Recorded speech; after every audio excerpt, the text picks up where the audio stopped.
안녕하십니까. 저는 분당차병원 비뇨의학과 박동수라고 합니다. 생식 기능에 이제 중요한 역할을 하고 있는데, 젊을 때 정액의 25%를 거기서 만들어냅니다. 나머지는 이제 정낭이라는 데서 75%가 만들어내는데, 우리가 이제 사정을 하죠. 그럼 정자가 나오면서 정액이 섞여가지고 나오는데, 그걸 이제 정자를 보호하고 사정할 때 마지막에 분출되는 것이 전립선액입니다. 정자를 이렇게 보호해주는 이런 역할을 해주고 있죠. 여기 이제 방광이 이렇게 있고요. 그 아래쪽에 이제 전립선이 있습니다. 그래서 요도가 시작이 되죠. 이 요도가 시작이 되는 요 부위에 이제 전립선을 감싸고 있기 때문에 이 전립선이 커진다든지 그러면은 이 요도를 좁게 만들기 때문에 소변 보기가 힘들어지는 거예요. 일단 소변이 약해져요. 그 다음에 소변을 보는데 중간에 끊겨요. 소변이 갑자기 마렵다. 절박뇨. 그 다음에 소변을 자주 본다. 야간에도 또 자주 본다. 야간 빈뇨. 이것 때문에 이제 나이 들수록 힘들어 하시고. 그 다음에 소변을 다 봤는데 다 안 본 것 같은. 남아있는 잔뇨감. 심한 경우에는 소변을 볼 때 힘을 막 줘야지 짜낸다. 암이 발생하는 부위하고 비대가 발생하는 부위가 조금 다릅니다.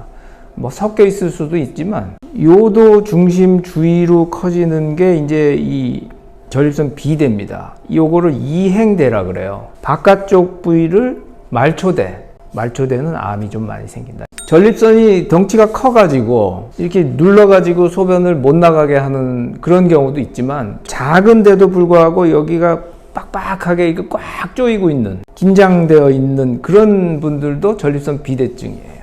덩치가 커서 이렇게 압박하는 거는 기계적인 폐색이라 그래요. 작지만 이렇게 꽉 조이고 있으면 못 나가게 소변이. 그걸 기능적 폐색이라 그래요.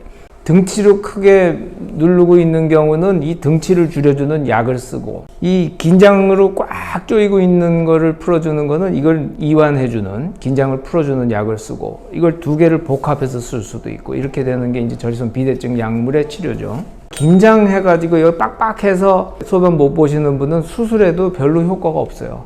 그분은 계속 약물 치료. 큰 사람은 수술, 약으로 안 들으면 수술, 이걸 권장드립니다. 전립선 비대증에 쓰는 약물은 두 가지가 있습니다. 첫 번째는 알파 차단제, 두 번째는 5-알파 환원 효소 억제제. 이 두 가지가 있습니다. 전립선 크기에 상관없이요, 첫 번째 기본으로 하는 건 알파 차단제입니다. 알파 차단제가 효과가 금방 나타나거든요. 2-3일만 먹어도 확 좋아지고요. 몇 주, 점점 좋아지거든요. 여기 요도 주위에 있는 전립선의 그 긴장을 하게 하는 그거가 알파 수용체. 알파 수용체를 차단시켜주면 이게 확 열려요. 알파 차단제 약들이 우리나라에는 지금 6종류가 지금 시판되고 있는데요. 처음에 이제 독사조신이라는 거와 테라조신이라는 게 이제 있었는데, 그거가 혈압약으로 썼는데, 이걸 먹은 남자들이 소변을 편하게 보니까, 이게 그 알파 차단제를 쓰면은 전립선 비대증에도 효과가 있구나. 그래서 이렇게 먼저 쓰고 있다가, 이 알파 차단제를 이제 전신으로 쓰면은 혈압도 떨어지고 혈관에 영향을 주기 때문에 전립선과 방광에만 더 선택적으로 작용할 수 있는 약을 개발하자. 그래서 탐슬로신, 알프조신, 실로도신, 나프토피딜 이렇게 개발이 됐는데, 이제 효과들은 있고요. 혈압들이 다들 떨어지는데 이제 정도의 차이가 있고, 제일 심각한 거는 나이 드신 분들이 혈압약을 많이 먹잖아요. 근데 혈압약에다가 또 이 약을 먹으면 혈압이 많이 떨어져 가지고 실신하시는 분이 있어요. 그래서 뒤로 넘어져 가지고 머리가 다쳐 가지고 응급실로 오시는 분이. 응급실에 오면은 무조건 MRI CT 막 찍어 보고 왜 쓰러졌나, 실신했다 그러니까 사실은 이분이 알파 차단제를 먹고 있다. 이 얘기만 한마디 했으면 응급실에서 그러니까 별로 검사할 필요 없다.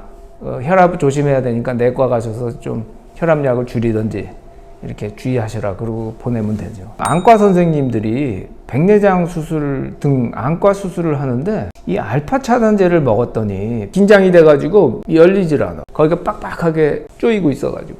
전립선 비대증 약을 먹으면은 안 되겠다. 안과 선생님들도 이제 아셔가지고 전립선 비대증 약 드세요? 물어보고 듣는다 그러면 일주일 끊고 오시라 이렇게 이제 하고 수술을 한다고 그럽니다. 실로더신이라고 요거는 이제 정액이 많이 안 나오기 때문에 요거 이제 드실 때는 그걸 알고 드시고요. 그 회사에서는 더 선택적으로 요도 쪽에 작용하니까 거기를 더 열어주니까 정액이 안 나온다 이렇게 설명을 하고 있죠. 그 다음에 이제 뭐 파킨슨이라든지 이런 병이 있거나 이제 뇌졸중 경력이 있다든지 이런 분들은 방광이 예민해져 있어요. 그래서 이런 분들은 전립선보다 방광 기능 때문에 소변이 불편한 경우가 있거든요. 그런 병력이 있으면은 그 얘기를 하셔야 돼요. 그래서 과민성 방광 이런 거에 대한 약도 많이 있으니까 그런 것도 이제 감안해서 처방을 해 주실 거예요. 비뇨기과 선생님들이 뭐 부작용이 있는지 이런 거 얘기를 미리 해주기도 하고 혈압약 이렇게 먹고 있는데 이 약 먹어도 괜찮을까요?를 한번 물어보세요. 그러면은 의사 선생님이 처방을 세게 하려고 그러다가도 혈압이 덜 떨어지는 약으로 선택을 해서 처방을 처음에 해줘.